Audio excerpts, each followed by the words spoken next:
www.rockandrollunraveled.com. Follow them at Twitter at R&R Unraveled, and look them up on Facebook at Rock and Roll Unraveled. Rock and Roll Unraveled. By author Derek Shelmerdine. Available now. Mr. President, I've got those top secret documents you wanted. Oh, just shove them under the door. Here you go, Mr. President. Now let's see. What do I got here? UFOs in Roswell. Ah, what a bunch of crap.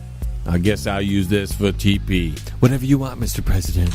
Big terrorist guy, name Abu. Where's he from? Let's see. Raccoon. Oh, look at that. He's in here illegally. Better find this guy. Put that over here. Let's see what's next. Oh, I got a tweet about this one. Hey, everyone. Big D here. You won't believe it. Reading top secret documents on fake news. Hashtag it's huge. All right, I better keep that one too. Now what's next? We have the documents on 9/11, sir. Oh, let me see him. 9/11 was an inside job. I told everyone. Let's read it. Oh, it's all redacted. Oh, I better tweet this too. Hey, everyone. Looking at the 9/11 documents. You won't believe it. I can't tell you, but it's huge. All right, I better keep that one. All right, what's next, Ditzy? Here's the Russian document, sir. Don't give it to me. I don't want to know. Take it back. What would you like me to do with it, Mr. President? Burn it. Whatever you say, Mr. President. Is there anything else I should know? Here's the assessment on the hurricane damage. Oh, that's important. Let me look. What does this word mean? Which word, Mr. President? FEMA. Now, could you give me some privacy? Whatever you want, Mr. President. Hey, man, you're listening to the John LeBang Show, man. The place where chronic brain cell rejuvenation happens. Feel like you're getting any smarter yet? Yeah. I really avoided Mr. Kavanaugh and the whole Supreme Court nomination process. We haven't spoken about it here on the show, at least not much anyways. It's really, I looked at the guy like Roberts. He's going to be one of those kind of guys, and I thought, well, that's really on Trump. He told us what kind of guys he was going to pick when he was running for president, and this guy, Kavanaugh, seems to fall in line with the promises old DT has made there. Again, he's following through with the promises, not all of them, but, we were thinking when he got elected that we'd be lucky to get 10 or 15% of what promises that Trump made. Well, he's probably already fulfilled 15 or maybe even 20% of the promises. And the people who disagree with Trump, and you're going to get mad at me because I sound like I'm being positive about what he has accomplished while he has been in office. I don't agree with all of what Trump has done, but I'm not going to bash the guy for following through on his promises because that's why he was elected. You people who didn't like him in the first place were never going to like him, going to hate him for everything he did. Well, you're not going to be happy with any of this. And any reasonable person would just sit down and look what he promised and write down, well, has he come through with that? And then make your check box. And he's knocked out 15 or 20% easily. That being said, we're talking about Kavanaugh, and I haven't, like I said earlier, I haven't given it much thought. That was one of those things that I thought I didn't need to fight over. There are going to be plenty of people discussing this guy, and from what I had read on my own, I thought the guy was okay. I mean, he wasn't outstanding. I'd rather have Judge Napolitano there. But, you beggars can't be choosers. This is Trump's choice. Fine. He'll go through the process. He should already be confirmed as the next guy because he seems like at least overall an outright decent dude. Until this lady, this Ford lady, comes out of nowhere with, Feinstein. She's been holding this information for months now. I just love these tactics that you can't beat your opposition's pick because he's too good. He fits the bill. He's qualified to do the job.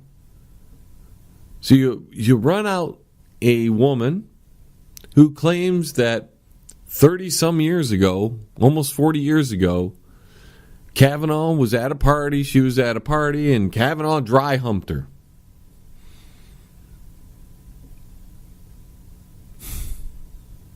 Just amazing.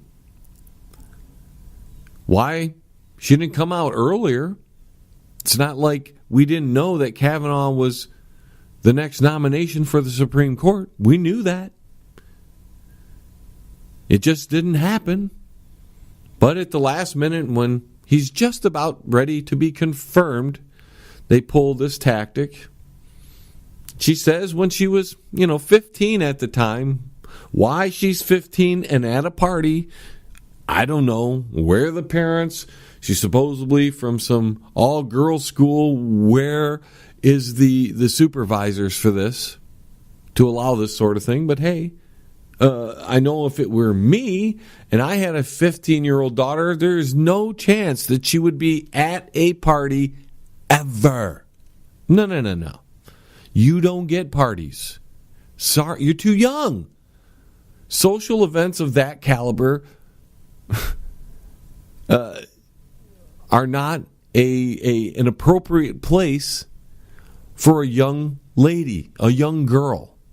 But whatever, her parents let her, or the school allowed her to go to this.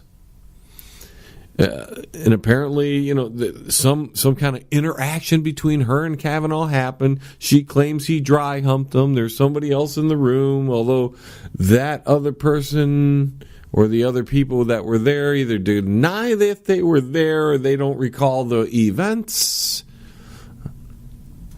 Probably because they're men and they're just evil, but I digress. No files were charged way back when. No files that, they didn't file anything with the police department, anything with the FBI. This is 1982, ladies and gentlemen. Nothing. I still can't get over that a 15-year-old in the 80s, this is not now, which the parents don't care what happens to their kid. They allow their stupid kids to be as social as possible. But in the 1980s, the country was a little bit more conservative when it came to their 15-year-old daughters going to parties and stuff. I couldn't even go to a concert, ladies and gentlemen, at 15. My mom wouldn't let me. Which hardly anything different than a party, except you're in a much larger public event. But, I digress again. Now, this lawyer, I love it. They are, because they want to testify, they want to have Kavanaugh testify, and they want to have the Ford lady testify in front of Congress. She's delaying. She's coming up with a list of reasons. This is unheard of. I mean, this is a new low for the left, in my opinion, but I've never heard of people being brought before Congress and then them telling Congress what, where, and when, how things are going to happen. I mean, maybe I'm wrong. I don't know everything, but wow. I've never heard of that before.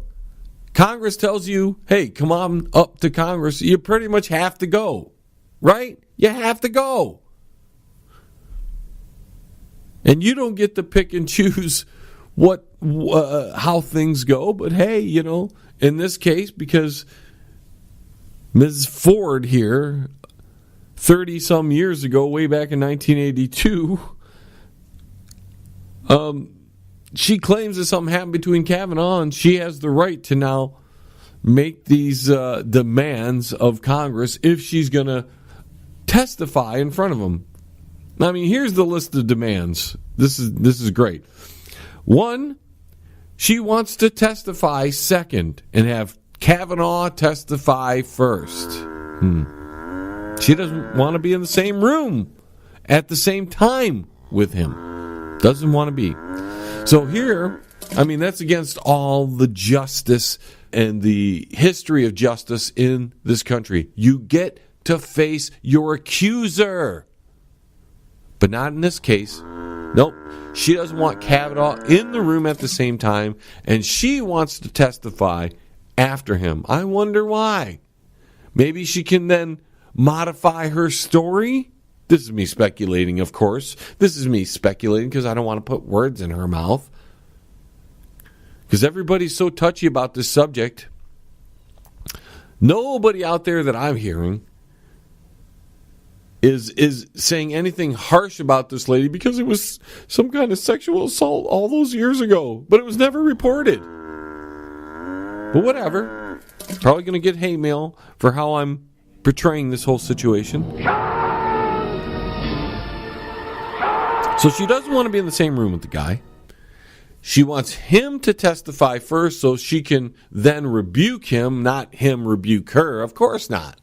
Because if she tells a bold-faced lie, he can't defend it if he already had his say. Right? Exactly. Exactly.